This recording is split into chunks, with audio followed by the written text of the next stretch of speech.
Come on. Araceli, thank you so much for coming up here. And let's just begin with telling us what happened a couple of months back and to the direction of your freedom. So, it's so hard to be up here. It's okay, I'm right here. So, a couple months ago, about 3.5 months ago, I was going through hardship in my life, and I started suffering from anxiety and vomiting. And when I say vomiting, anxiety, I mean it lasted all day. I vomited twice, 3 times a day, even more sometimes. I had anxiety so bad that I had to leave work at times. I even missed work twice a week. And I work at a doctor's office, so I have patients all day, every day, so you can't really just leave work, but I would leave because I couldn't even work.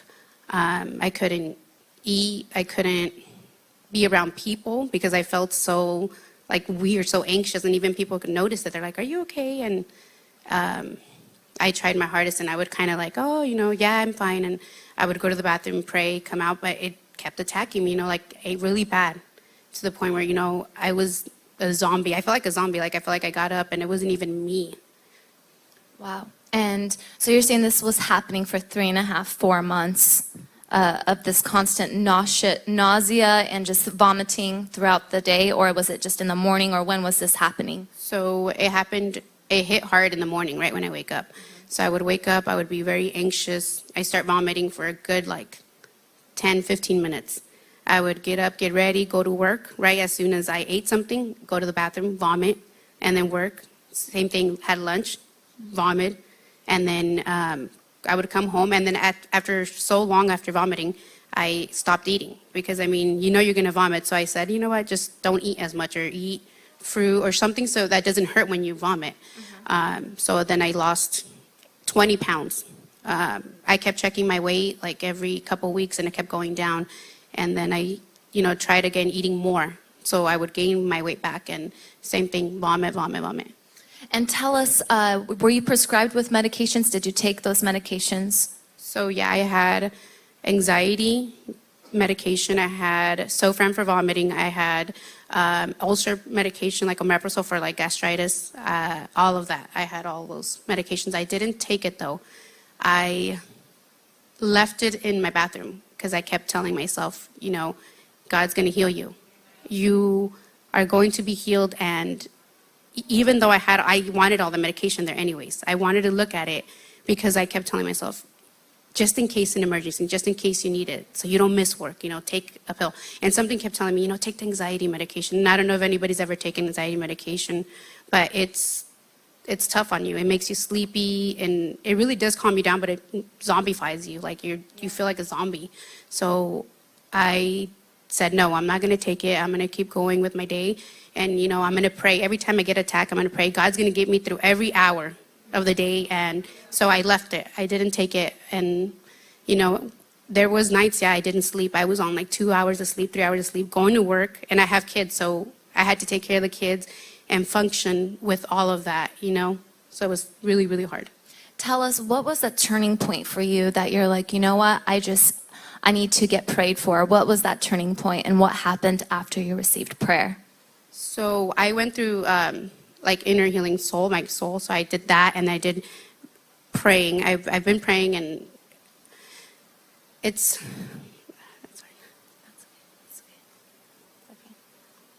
Come on, you guys, give her just a hand of applause. You got this. So, just a quick FYI, I was baptized in 2015. I actually looked at my certificate a couple months ago, and I told myself, "Oh my gosh, time's flying." Yeah. And something in my head told me, honestly, what have you done from 15 to now? And have you really gave your all to God? And I feel like I have to share that because it's big. And I told myself in my head, no, I didn't. I didn't give my all to God. I got baptized. I would come to church here and there to play the role, of going to church on Sundays.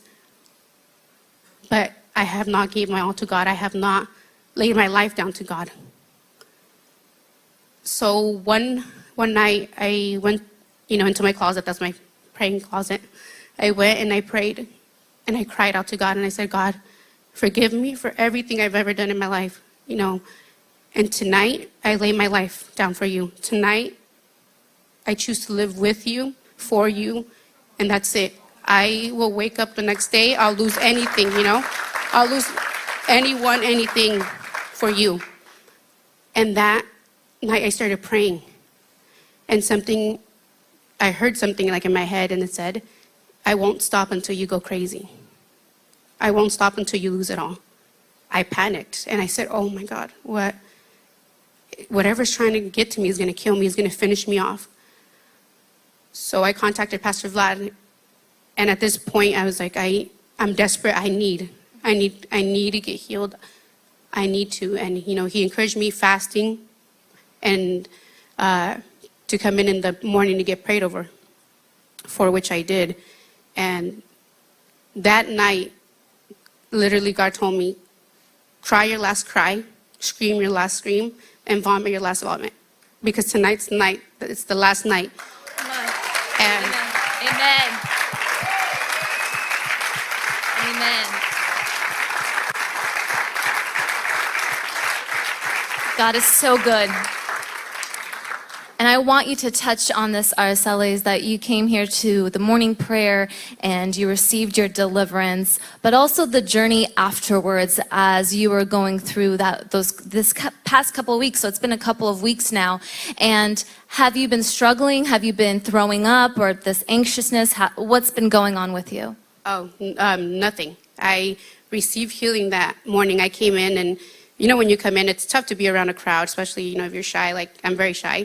So I kept thinking, when they said, Araceli, come up so we can pray, I wanted to run. Something said run. and no, I stuck to it. I got prayed for. Really quick that I want to share is I went home that morning after prayer. I didn't feel anything.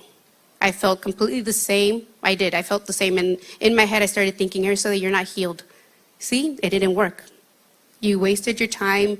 And I was going back into that mood, laying down, getting sad and thinking, oh, you weren't healed. And I wanted to vomit again. I went to the bathroom, and at this point, I was angry. I was really angry, and I said, no, you're not. I'm not going to vomit. I'm not going to cry. No, you're done. You're healed. And yeah, the feeling went away. I laid down, took a nap, woke up. I was hungry. And when I say hungry, it's a crazy feeling. It was a crazy hunger. Pastor Vlad said on the conference I had 4 tacos. Actually, I had 5. Yeah. I had 5 tacos.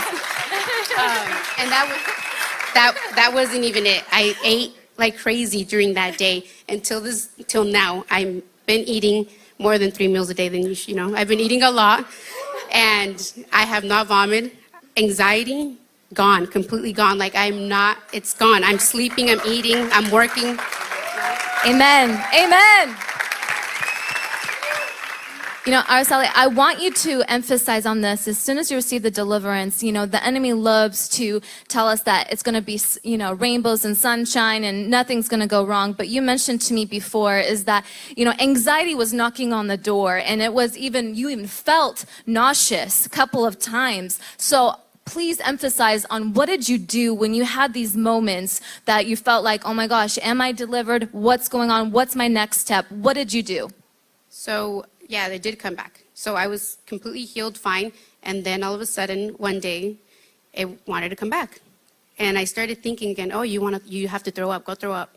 And I said, no, I came against it. I prayed, and I said, you're healed. You're not going to throw up. God is with you, and the devil's a liar, and you will not go back to the old ways. And Amen.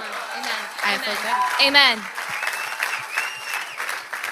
I wanted to emphasize that because sometimes when we receive deliverance, we need to know is that enemy loves to deceive. He's a liar. And he tries to tell us is that you're not free, you're not healed, you're not delivered. But it is a fact that when you are free indeed. Amen?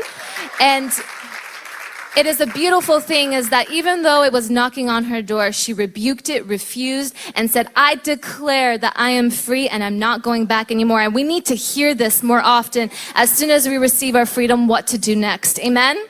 Amen. Araceli, what would be your last words of encouragement for someone that is dealing with or struggling with a certain anxiety or bondage? What would be your words of encouragement? So mine would be, like I said, have been coming to church on and off. When I feel like when you literally tell God and when you tell him, you know, I'm here, you give it all to him.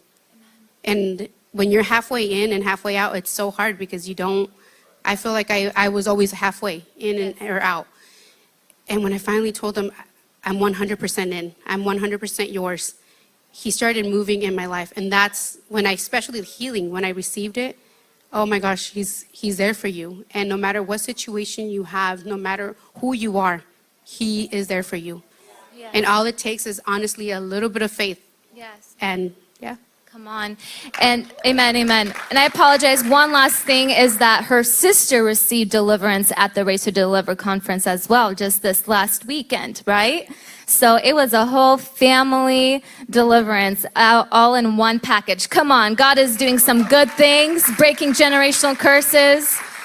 Amen, amen. So you guys, let's just give God just one more shout of praise. Thank you so much, Araceli. Thank you for watching this content. I know this was a blessing to you.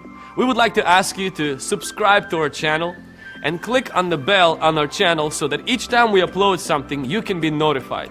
Don't forget to share this content with your friends and family and on social media. We're so thankful to you.